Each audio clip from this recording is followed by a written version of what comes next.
Hello everyone, welcome to channel learn with ease. आज का topic है कंपैरेटिव स्टेटमेंट का, जिसमें हम सॉल्व करेंगे question number 2 chapter 8 DK Goyal की बुक से class 12 accounts. Online sessions, online classes के लिए आप मुझे व्हाट्सएप कर सकते हो इस नंबर पर अपना नाम और क्लास। आप मुझे टेलीग्राम पर भी फॉलो कर सकते हो। तो क्वेश्चन में आपके पास बैलेंस शीट है वाई लिमिटेड की, और आपको बनानी है कंपैरेटिव बैलेंस शीट। कैसे बनाओगे? सबसे पहले जो आपके पास इंफॉर्मेशन है, ये इंफॉर्मेशन आपकी बैलेंस शीट के फॉर्मेट में नहीं है। कंपनी का जो बैलेंस शीट का फॉर्मेट है, उसमें आपको इसको फीड करना है। जहां जहां जो अकाउंट का बैलेंस आपको शो करना होता है, उसे आपको उसी के अकॉर्डिंग शो करना है। जैसे कि शेयर कैपिटल आपका आएगा, कहाँ आएगा? इक्विटी एंड लाइबिलिटीज में share holders fund, share capital आपका आएगा 20 और 25। इसके बाद आपको जो ध्यान रखने वाली बात है, सबसे पहले आप प्रीवियस ईयर की फिगर लिखोगे, उसके बाद आप करंट ईयर की लिखोगे। क्वेश्चन में आपके पास करंट ईयर पहले है और प्रीवियस ईयर बाद में है, लेकिन अटेम्प्ट करते हुए, सॉल्यूशन निकालते हुए फॉर्मेट में आपको सबसे पहले प्रीवियस ईयर लिखना है, उसके बाद करंट ईयर लिखना है, और उसके बाद जो डिफरेंस आ रहा है, डिफरेंस इंक्रीज या डिक्रीज जो भी आ रहा है वो लिखना है, और उसके बाद उसकी परसेंटेज लिखनी है। शेयर कैपिटल आपकी 20 से 25 हो गई, 20 से 25 लाख हो गई, 5 लाख से बढ़ गई। पिछले साल से अगर आप इसको कंपेयर कर रहे हो, कंपैरेटिव स्टेटमेंट में हम क्या करते हैं? अपनी ही परफॉर्मेंस, अपने ही डाटा को पिछले साल से कंपेयर करते हैं। इंक्रीज और डिक्रीज देखते हैं कि किस चीज में इंक्रीज हुआ और किस चीज में डिक्रीज हुआ। तो 20 से आपकी 25 लाख हो गई है शेयर कैपिटल, 5 लाख से शेयर कैपिटल बढ़ गई। अब आप इसका कंपैरिजन किससे करोगे? करंट ईयर से थोड़ी ना करोगे, आप किससे करोगे? अपने प्रीवियस ईयर से कर रहे हो, तो प्रीवियस ईयर से ही आप इसका परसेंटेज निकालोगे कि कितना परसेंट हमने और बढ़ा लिया। तो 5 अपॉन 20 मल्टीप्लाइड बाय 100 करोगे, तो 25% आपकी इंक्रीज आ रहा है कि आपकी शेयर कैपिटल पहले से 25% बढ़ गई। इसके बाद आपका शेयर कैपिटल के बाद यहाँ पर देखो, इन्वेस्टमेंट आपकी क्या है? इन्वेस्टमेंट आपकी है एसेट्स। एसेट्स में शो करोगे। लॉन्ग टर्म बोरोइंग्स आपकी इस बैलेंस शीट में आएगी। तो लॉन्ग टर्म बोरोइंग्स आपकी आएगी नॉन करंट लाइबिलिटीज में, जिसमें आपका 12 और 9, 12 और 9 है। तो 9 आपका प्रीवियस ईयर का है, करंट ईयर का आपका 12 है। तो 9 से 12 हो गई आपकी लॉन्ग टर्म बोरोइंग्स। आपने जो पैसा बोरो किया, वो इस साल 3 लाख से बढ़ गया। आपने 3 लाख का पैसा और उधार लिया। तो अब ये जो 3 लाख का बढ़ा है, 3 लाख की बोरोइंग्स आपकी बढ़ी है, उसकी परसेंटेज क्या है? उसको मेजर करोगे तो आप प्रीवियस ईयर से मेजर करोगे, तो 3/9 मल्टीप्लाइड बाय 100, 33.33% आपका लॉन्ग टर्म बोरोइंग्स बढ़ गई। मतलब कि 1/3 या 33.33% आपकी लॉन्ग टर्म बोरोइंग्स और आपने इंक्रीज कर दी इस साल और दी। इसके बाद आपका क्या आ रहा है? यहाँ पर देखो, इन्वेंट्रीज एसेट है, cash and cash equivalent asset है, करंट लाइबिलिटीज आपका यहाँ लाइबिलिटीज में आएगा। नॉन करंट लाइबिलिटीज के बाद आपका आता है करंट लाइबिलिटीज, और यहाँ पर देखो आपकी 12 है करंट ईयर की और 15 है प्रीवियस ईयर की। तो 15 प्रीवियस ईयर की और करंट ईयर की 12 है। तो प्रीवियस ईयर से आपकी इस साल करंट लाइबिलिटीज घट गई। पहले ज्यादा थी, इस साल आपकी करंट लाइबिलिटीज घट गई। कितने से? 3 लाख रुपए से आपकी करंट लाइबिलिटीज घट गई, माइनस हो रही है, डिक्रीज हो रही है। तो हम इसको नेगेटिव में शो करेंगे। हम कैसे करते हैं कैलकुलेशन? बी माइनस ए, मतलब कि current year minus previous year करोगे, तो 12 माइनस 15 करोगे तो माइनस आएगा। माइनस को हम ब्रैकेट में शो कर रहे हैं कि ये नेगेटिव है। माइनस में हमारी करंट लाइबिलिटीज इस साल डिक्रीज हुई है। कितनी डिक्रीज हुई? तो 3/15 मल्टीप्लाइड बाय 100 करोगे। इसको भी आप प्रीवियस ईयर से ही मेजर करोगे कि आपकी करंट लाइबिलिटीज पिछले साल की कितनी परसेंट घट गई, तो वो आएगा 20%। अब यहाँ पर टोटल करो, प्रीवियस ईयर करंट ईयर का 80 और 89 आ रहा है, और डिफरेंस आ रहा है 9।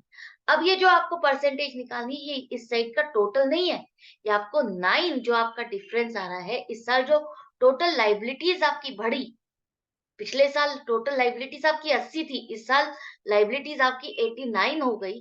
तो 9 से आप 9 लाख की लाइबिलिटीज आपकी बढ़ गई। तो 9/80 मल्टीप्लाइड बाय 100 करो, 11.25% से आपकी इस साल लाइबिलिटीज बढ़ गई है। तो ये हमने कंपैरेटिव स्टेटमेंट बनाई जिसमें लाइबिलिटी साइड तो हो गया, इसी तरह से आपको एसेट्स देखनी है और फॉर्मेट में फीड करनी है। तो सबसे पहले इन्वेस्टमेंट्स आपकी आती है, यहाँ पर नॉन करेंट इन्वेस्टमेंट्स में आप शो करते हो property plant and equipment and intangible assets, जिसमें आप फिक्स्ड एसेट्स और इंटेंजिबल एसेट्स दिखाते हो। और उसके बाद इन्वेस्टमेंट्स आता है। इन्वेस्टमेंट्स आपकी लॉन्ग टर्म इन्वेस्टमेंट्स है ये, और यहाँ पर इन्वेस्टमेंट्स आपकी पिछले साल थी 5 और इस साल 9 है। तो 4 लाख से आपकी इन्वेस्टमेंट बढ़ गई, इस साल आपने 4 लाख की और इन्वेस्टमेंट की। तो ये कितने परसेंट से और बढ़ गई, आपने कितनी परसेंट और इंक्रीज की इन्वेस्टमेंट।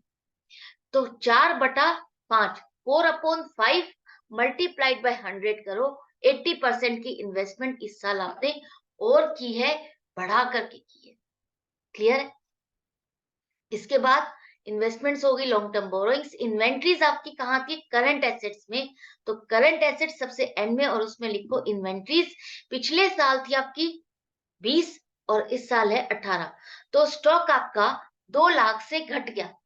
पिछले साल 20 लाख था क्लोजिंग और इस साल आपका 18 है। तो ये 2 लाख से आपका स्टॉक घट गया। घटने का मतलब क्या है कि आपका इस साल का स्टॉक का बैलेंस कम है। तो कम है तो कितना कम है, कितना परसेंट कम है? तो 2/20 मल्टीप्लाइड बाय 100 करो, 10% से आपका इस साल स्टॉक कम हो गया। इसके बाद कैश एंड कैश इक्विवेलेंट, पिछले साल था 5 और इस साल 2 हो गया। तो 5 से 2 पर आ गए, 5 से 2 लाख पर आ गए, 3 लाख से आपके कैश और कैश इक्विवेलेंट घट गए।